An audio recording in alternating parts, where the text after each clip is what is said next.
Good morning, I'm Pauline Brindel from INVS.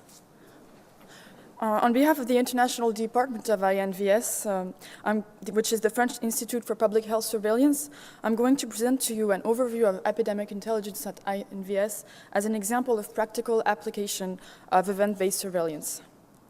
Our mission as epidemiologists at the International Department of INVS is to identify and characterize international health threats that could affect people living in France, but also people living abroad and from French overseas territories. One of our first concerns is to identify potential global risks, such as emerging diseases. We have closely watched the evolution of SARS, then deployed specific task force during the 2009 pandemic of influenza and follow-up of H5N1. We apply specific criteria to identify raw signals, possibly threatening health events.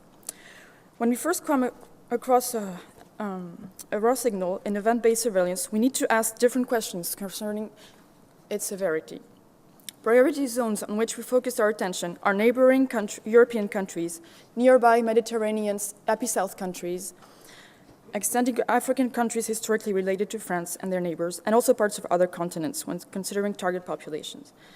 Other important criteria relate to the severity of the event. What is the incidence? The mortality, the outbreak dynamics, what are the clinical signs? All that in order to determine the actual and potential impact. Third criteria relates to characteristics of the agents, level of knowledge, virulence, recent modifications, transmission mode, and also existing control measures to evaluate the potential for spread. At the International Department of INVS, we're a team of 7 epidemiologists, and our missions at the department comprise other activities such as international cooperation with French overseas territories, the Epi-South project, and the EAR project. We inform the public about new alerts and through our weekly international bulletin, which is published online. We only publish validated and public events with descriptions and its location, and we put in perspective this situation.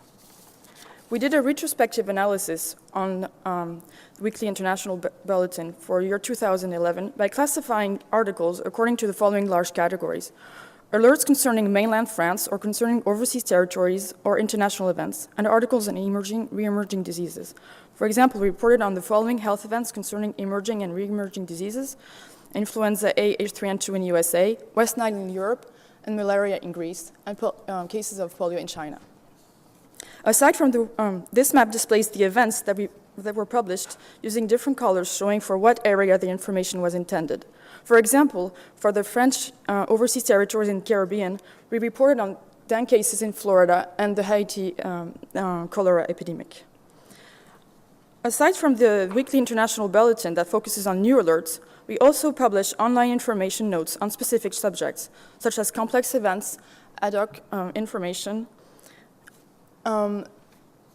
So how do we gather all this information? Well, mainly from 3 types of sources: public health institutions, health networks, and the internet. And our main internet sources are the event-based surveillance systems, namely ProMed, HealthMap, GFIN, Medicis, Argus Project, Biocaster, Pulse, and RSOE-EDIS.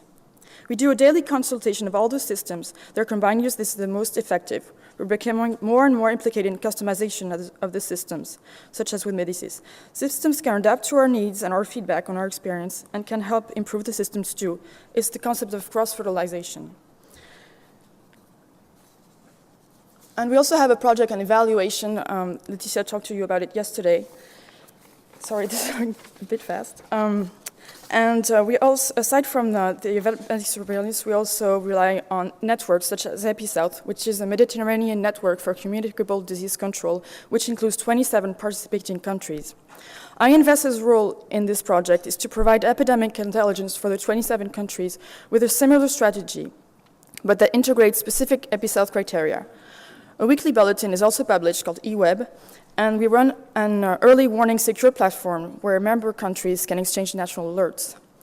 In order to make our epidemic intelligence activity as efficient as possible, we want to continue to strengthen our international collaborations.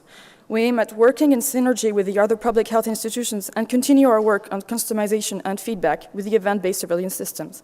This will increase our capacities in case of major threats.